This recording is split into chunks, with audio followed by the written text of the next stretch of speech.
ನಮಸ್ಕಾರ. ನಾನು ಕೆಪಿಸಿಸಿಯ ಅಸಂಘಟಿತ ಕಾರ್ಮಿಕ ವಿಭಾಗದ ಅಧ್ಯಕ್ಷ GS ಮಂಜುನಾಥ್ ಅಂತಂದೇಳಿ. ನಾನು ಚಿತ್ರದುರ್ಗ ಜಿಲ್ಲೆಯ ಹಿರಿಯೂರು ತಾಲೂಕಿನ ವಿಧಾನಸಭಾ ಕ್ಷೇತ್ರದ ಕಾಂಗ್ರೆಸ್ಸಿನ ಸ್ಪರ್ಧಿತ ಅಭ್ಯರ್ಥಿನೂ ಕೂಡ. ಇವತ್ತು ಬೆಂಗಳೂರು ಸೆಂಟ್ರಲ್ ಜಿಲ್ಲೆಯ ಪದಾಧಿಕಾರಿಗಳನ್ನು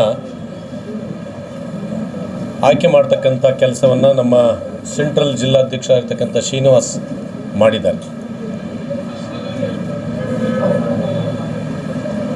AIUWC ಅಧ್ಯಕ್ಷರಾಗಿರ್ತಕ್ಕಂಥ ಅರವಿಂದ್ ಸಿಂಗ್ ಜಿ ಅವರ ಆದೇಶದ ಮೇರೆಗೆ DK ಶಿವಕುಮಾರ್ ಮತ್ತು KPCC ಅಧ್ಯಕ್ಷರಾಗಿರ್ತಕ್ಕಂಥ DK ಶಿವಕುಮಾರ್ ಜಿ ಅವರ ಅನುಮೋದನೆ ಮೇರೆಗೆ ಇವತ್ತು ಬೆಂಗಳೂರು ಸೆಂಟ್ರಲಿನ ಪದಾಧಿಕಾರಿಗಳ ಪಟ್ಟಿನ ಇವತ್ತು ಬಿಡುಗಡೆ ಮಾಡಿದ್ದೀವಿ. ಅದರ ಜೊತೆಗೆ ಮುಂದೆ ಬರ್ತಕ್ಕಂತಹ ವಿಧಾನಸಭಾ ಚುನಾವಣೆ ಮತ್ತು BBMP ಚುನಾವಣೆಗೆ ಪೂರ್ವ ಸಿದ್ಧತೆಯಾಗಿ ಅಸಂಘಟಿತ ಕಾರ್ಮಿಕ ವಿಭಾಗದ ಪದಾಧಿಕಾರಿಗಳನ್ನು ಬೆಂಗಳೂರಿನ ನಗರದ 3 ಜಿಲ್ಲೆಗಳು ಮತ್ತು ಗ್ರಾಮಾಂತರದ 1 ಜಿಲ್ಲೆ 4 ಜಿಲ್ಲೆಗಳನ್ನು ಕಾಂಗ್ರೆಸ್ ಪಕ್ಷದ ಪದಾಧಿಕಾರಿಗಳನ್ನು ಕಟ್ಟುವುದರ ಮುಖಾಂತರವಾಗಿ ನಾವು 28 ವಿಧಾನಸಭಾ ಕ್ಷೇತ್ರಗಳನ್ನು ಕೂಡ ಮುಂದಿನ ಚುನಾವಣೆಗೆ ಕಾಂಗ್ರೆಸ್ಗೆ ತೆಕ್ಕೆಗೆ ತರಬೇಕು ಅಂತಕ್ಕಂಥ ದೃಷ್ಟಿಯಿಂದ ಅಸಂಘಟಿತ ಕಾರ್ಮಿಕ ವಿಭಾಗವನ್ನು ಇವತ್ತು ಕಾಂಗ್ರೆಸ್ ತೆಕ್ಕೆಗೆ ತರೋದಕ್ಕೆ ನಾವೆಲ್ಲ ಪದಾಧಿಕಾರಿಗಳು ಅವಿರತ ಶ್ರಮನ ಪಡ್ತಾ ಇದ್ದೀವಿ. ನನ್ನ ಜೊತೆ ನಮ್ಮ AIUWCಯ ನ್ಯಾಷನಲ್ ಲೀಡರ್ ಆಗಿರ್ತಕ್ಕಂತಹ ರಮೇಶ್ ಜಿ ಇದ್ದಾರೆ. KPUWCಯ ಉಪಾಧ್ಯಕ್ಷ ಆಗಿರ್ತಕ್ಕಂಥ ನಮ್ಮ ರಂಗಸ್ವಾಮಿ ಇದ್ದಾರೆ. ಅಸಂಘಟಿತ ಕಾರ್ಮಿಕ ವಿಭಾಗದ ರಾಜ್ಯಾಧ್ಯಕ್ಷರಾದ GS ಮಂಜುನಾಥ್ ಅವರನ್ನು ಈ ಕೆಲವು ತಿಂಗಳ ಹಿಂದೆ DK ಶಿವಕುಮಾರ್ ಸಾಹೇಬರಾದ ಅಧ್ಯಕ್ಷರು ನೇಮಕ ಮಾಡಿರುತ್ತಾರೆ. ಈ ಅಸಂಘಟಿತ ಕಾರ್ಮಿಕ ವಿಭಾಗದಲ್ಲಿ ಬೆಂಗಳೂರು ಕೇಂದ್ರ ಅಧ್ಯಕ್ಷನಾಗಿ ನನ್ನನ್ನು M ಶ್ರೀನಿವಾಸ್ ನನ್ನನ್ನು ಆಯ್ಕೆ ಮಾಡಿದ್ದು, ಈ ದಿನ ಜಿಲ್ಲಾ ಕೇಂದ್ರದ ಉಪಾಧ್ಯಕ್ಷರು, ಪ್ರಧಾನ ಕಾರ್ಯದರ್ಶಿಗಳು, ನಂತರ ಉಸ್ತುವಾರಿಗಳನ್ನು ಪದಾಧಿಕಾರಿಗಳನ್ನಾಗಿ ಈ ದಿನ ಆಯ್ಕೆ ಮಾಡಿದ್ದೇವೆ. ಪದಾಧಿಕಾರಿಗಳ ಪದಗ್ರಹಣ ಇವತ್ತು ನಡೆದಿದೆ. ಸೊ ನಾವೆಲ್ಲ ಕಾಂಗ್ರೆಸ್ ಕಟ್ಟುವ ಕೆಲಸ ಮಾಡೋಣ, ನಮ್ಮ ಹಿರಿಯರ ಜೊತೆಗೂಡಿ ಅಂತೇಳಿ ನಾನು ಈ ಸಂದರ್ಭದಲ್ಲಿ ಪದಗ್ರಹಣ ಯಾರು ತೊಗೊಂಡಿದ್ದಾರೋ ಅವರಿಗೆ ನಾನು ಶುಭ ಕೋರ್ತೇನೆ. ಏನು ಸಮಸ್ಯೆ ಏನಿದೆ ಸರ್? ಪ್ರಮುಖ ಸಮಸ್ಯೆ ಆ್ಯಕ್ಚುಲಿ ಇವತ್ತು ಮೇಜರ್ ವೋಟರ್ಸೇ ಅಸಂಘಟಿತ ಕಾರ್ಮಿಕರು, ಯಾವುದೇ ಪಾರ್ಟಿ ಆಗಲಿ.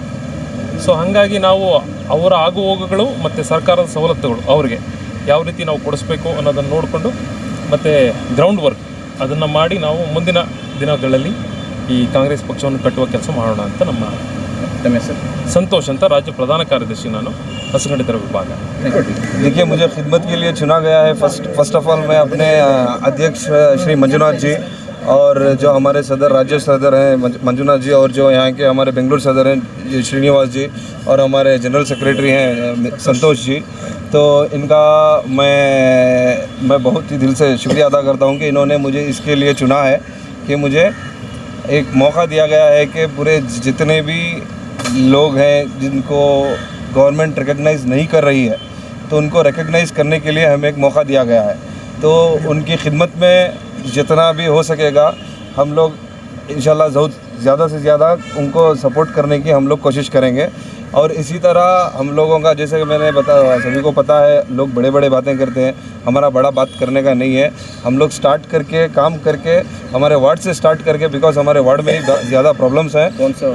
तो वार्ड नंबर 23 जो नागवारा वार्ड है वहाँ से ही स्टार्ट करके डेवलपमेंट करके उसके बाद में सभी को जहाँ जहाँ वार्ड वालों को जितना भी प्रॉब्लम्स है या फिर पूरे क्षेत्र में जितना हमें जो general secretary as a Bengaluru central का हमें बनाया गया है तो वहाँ पे जितने भी हैं तो सारों को, और पूरे कर्नाटक में जितने भी आदमी हैं जिनको भी हेल्प चाहिए हमारी तरफ से हम लोग करने के लिए तैयार हैं। तो हमारी एक टीम रहेगी जिसमें हम लोग हर टाइम हर लम्हा उनके साथ जितना भी उनको हमारी तरफ से जो भी सोशल वर्क चाहिए तो हम करने के लिए तैयार हैं। क्या मसाइल हैं सर? अनऑर्गेनाइज्ड लेबरर्स हैं जी, उनके क्या मसाइल हैं मजदूरों के? देखिए मज़दूरों के मसाइल ऐसे हैं जैसे कि अभी बीमार हो गए, कोई बीमार हो गए, किसी को हॉस्पिटल में एडमिट हो गए, उनके पास उनको रास्ता पता नहीं है कि गवर्नमेंट के स्कीम्स कैसे यूज़ किया जाए, पता है। तो अभी जनरली देखिए एक आईटी में कॉर्पोरेट में काम करने वाले के लिए उसके लिए इंश्योरेंस भी रहेगा, उसके लिए हेल्थ सेक्टर में पूरा सब चीज़ रहेगा। इसी तरह गवर्नमेंट में भी अवेलेबल है। अगर वो बीमार हो गए, कहीं पे जाकर एडमिट हो गया, कुछ प्रॉब्लम हो गया, तो उसके लिए उनको किस तरह से अगर वो किस रास्ते पे जाएंगे तो उनको गवर्नमेंट सपोर्ट करेगा, सिर्फ उनको एक रास्ता पता नहीं है। तो हमारा ये है जैसे कि जो रोड पे व्यापार करते हैं जैसे कि या फिर सिविल लेबर्स हो, तो इनके लिए, या कटिंग शॉप वाले हो, इनको गवर्नमेंट वालों ने गवर्नमेंट ने बहुत ही ज़्यादा स्कीम्स रखे हुए हैं जिसका वो यूटिलाइज़ नहीं कर रहे हैं। तो हमारा यही एक माइंडसेट है और हमारा यही एक उद्देश्य है कि हम इसके ऊपर काम करें और सभी को इसके अंदर अवेयरनेस में लेकर आकर जो भी गवर्नमेंट से, सरकार से जो भी उनको सहूलत है वो सहूलत उन तक पहुँचाएँ। यानी कि गवर्नमेंट की सहूलतें जो है उनको नहीं मिल रही हैं, लेबर्स नहीं मिल रही हैं। हाँ हाँ। तो इसके बारे में किस तरह काम करेंगे?